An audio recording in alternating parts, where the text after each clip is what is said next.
There are two stories told in the Passion Gospel, not just one.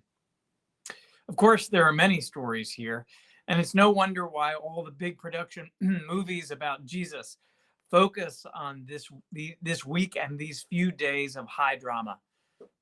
I remember growing up watching Jesus of Nazareth when NBC would run it every spring as a miniseries. And I've seen plenty of movies about Jesus ever since then. And they're all about the same events, but they each tell a different story. Each time it's told, what is the story about?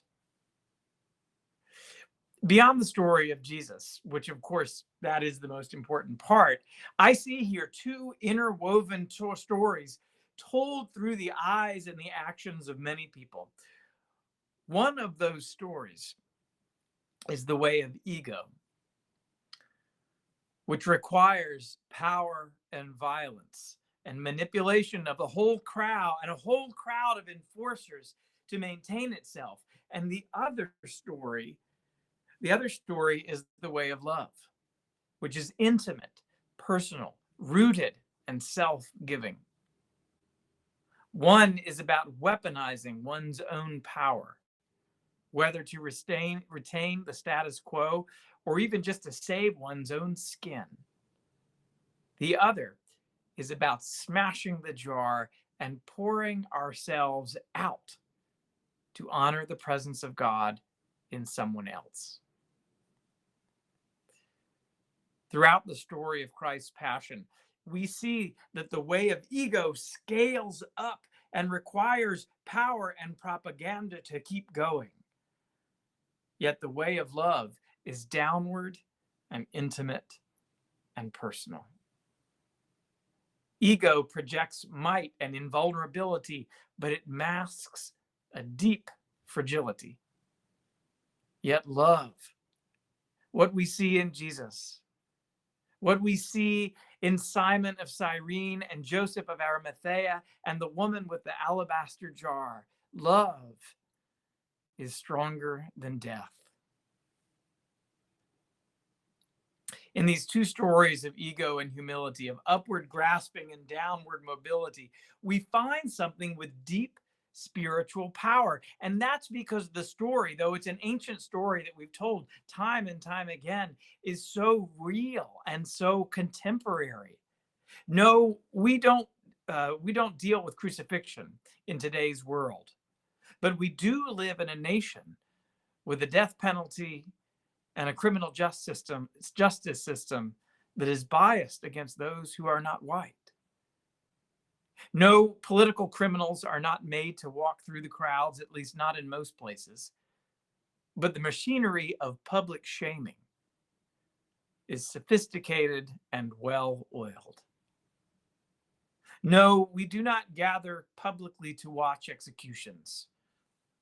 But we do know the ways that a crowd, all the ways now that a crowd can be whipped up to police the old ways.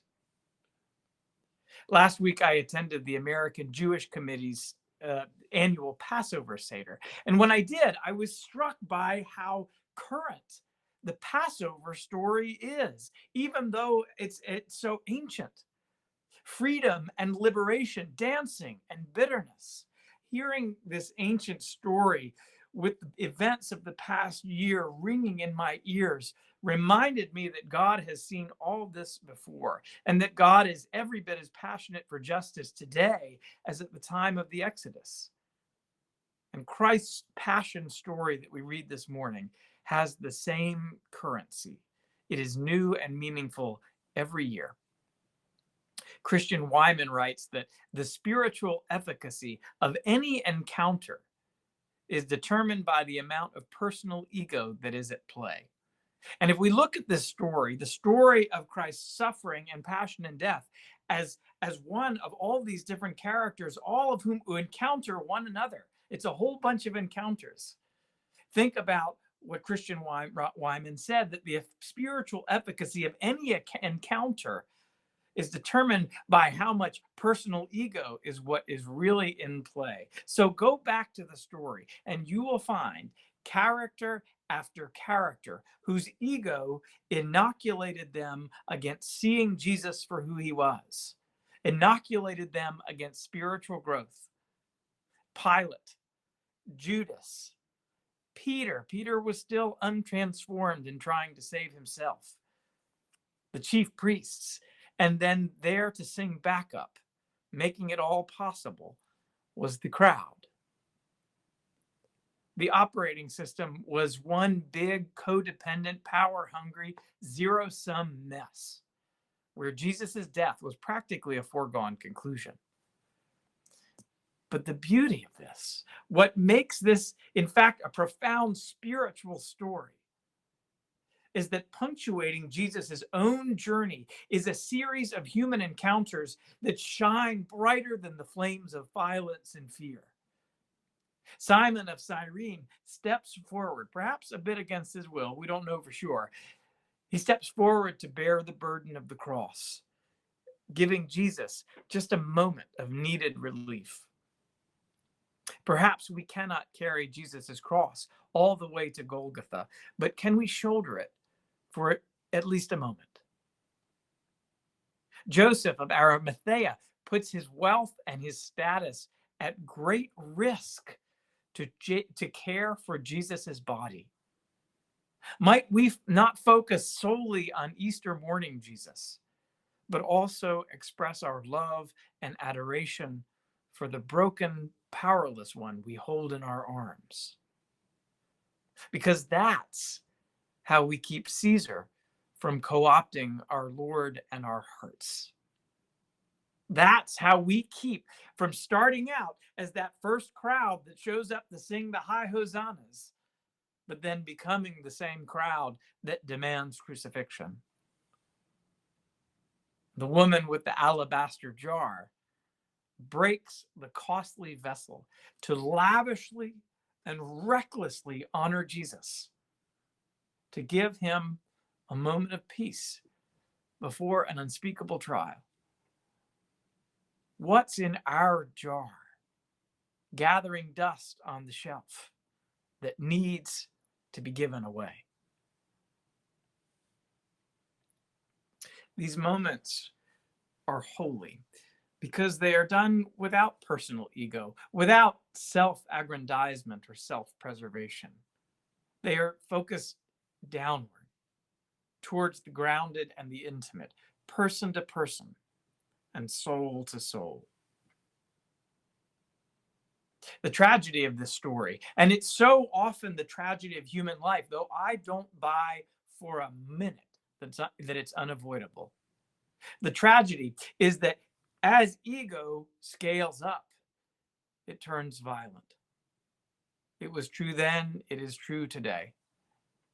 If we listen to Howard Thurman's words, we even hear resonance of the suffering of Jesus, the breaking of his body, in the tragic killings of 6 Asian Americans and 2 others in Atlanta last week.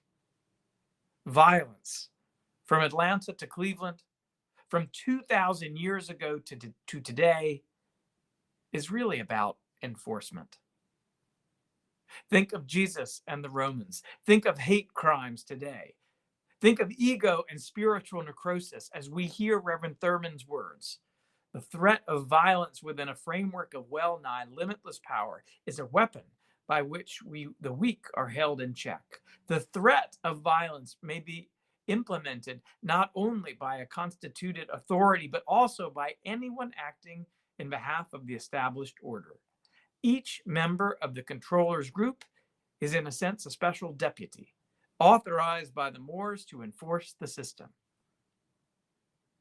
Each member of the controlling group becomes deputized to enforce the pattern. Crucify him, the crowd shouted. Crucify him.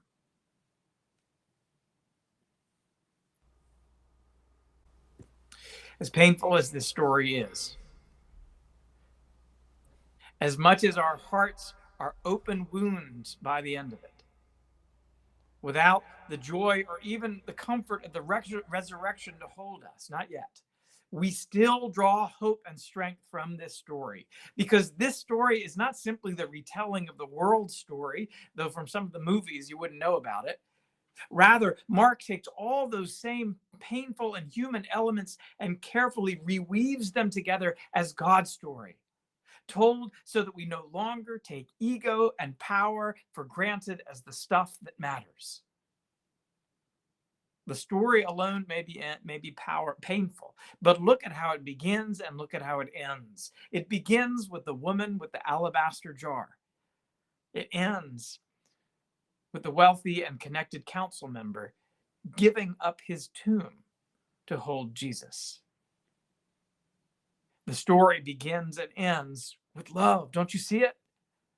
And in so doing, it makes the whole passion narrative a sacred vessel, able to hold suffering and pain and the broken body of Jesus.